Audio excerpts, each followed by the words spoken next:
Welcome to Mojoyminds. This is an investigative history breakdown.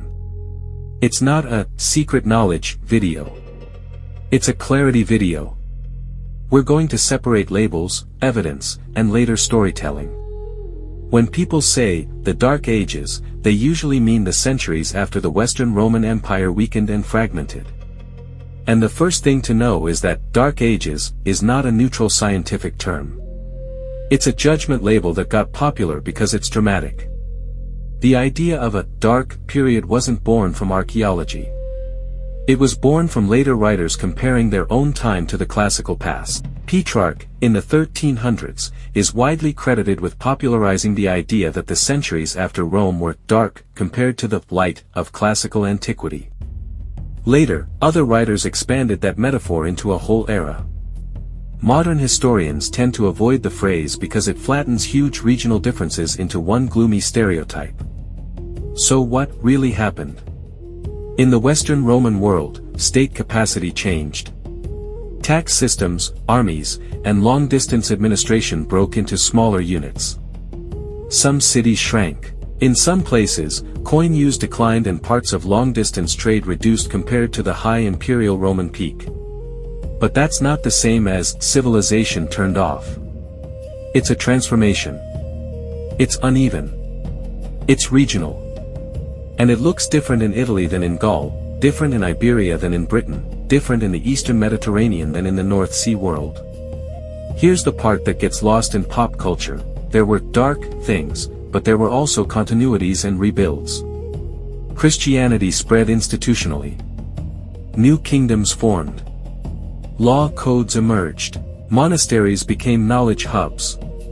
And in many places, the economy reorganized rather than disappeared. And this is where the whitewashing conversation usually enters. The story of Europe is often told as if Europe went to sleep and then woke up later, fully European, as if nothing outside of Christian Latin Europe mattered in between. But one of the biggest facts of the so-called Dark Ages period is that major intellectual and economic life continued strongly across the Mediterranean, especially in the Byzantine world and in the Islamic world. Western Europe was not the only stage where history continued, it was simply one region among several.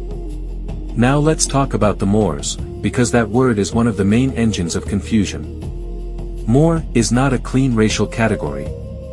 It wasn't a single people with one look. It was a flexible European label, used differently across time, often meaning Muslim, often pointing to North African origins, and sometimes becoming racialized in later periods.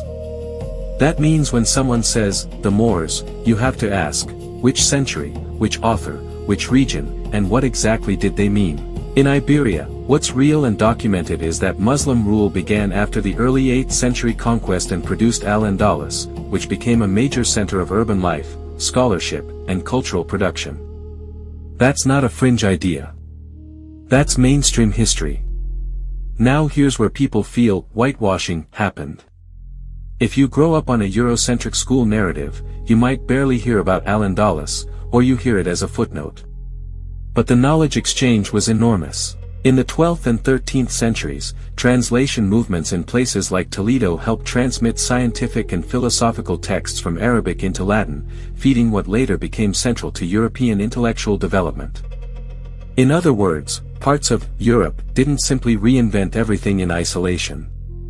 They learned, translated, adapted, and built on what existed around them. So did Europeans later minimize Islamic and Jewish contributions? Historically, yes, that happens in various nationalist and identity-building narratives. But that is different from the claim that there was a total population swap where Moors were simply replaced and the whole story was rewritten as if they never existed. The reality is more complex and, honestly, more interesting. The pattern looks like this. Medieval Iberia was diverse and dynamic, with shifting political control over centuries. Later, Christian reconquest processes, forced conversions, and expulsions reshaped the religious landscape, and modern nationalism later told a cleaner story than reality. The rewrite often happens through emphasis and omission, not through one magic eraser. This is where Mojoyminds stays sharp and neutral. We don't need a conspiracy to explain biased storytelling. We just need to understand how narratives are constructed. But let's pause here, because if you like this kind of investigation, where we separate labels from evidence and track how stories get shaped, support the channel.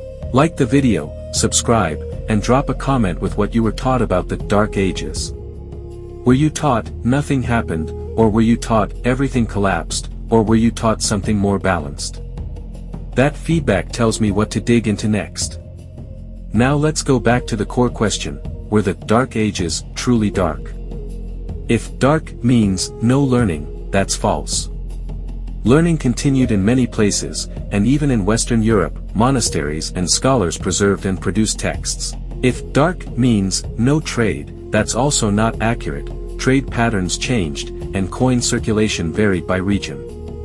We have archaeological and numismatic research specifically examining early medieval coin use and economic circulation rather than relying on stereotypes. If dark means the Roman-style centralized state fragmented, that's true in the West. But that's a political description, not a full human description. People still farmed, built, prayed, traded, traveled, and fought. New identities formed. New elites formed. New laws formed. New art forms formed. It's not a blank page. It's a transition period. So what's the truth version you can stand on without hype? The truth is that the term Dark Ages is largely a later rhetorical label, not a precise scientific diagnosis. The truth is that Western Europe experienced fragmentation and regional economic change after Rome, but it wasn't uniform collapse, and it wasn't global collapse. The truth is that Islamic-ruled Iberia and wider Islamic intellectual networks mattered massively to the later European intellectual landscape, especially through translation movements. And the truth is that the word more is slippery and historically inconsistent, so modern debates that treat it as one fixed racial group often end up arguing with a simplified model instead of the historical record. Garantangi. Till the next video.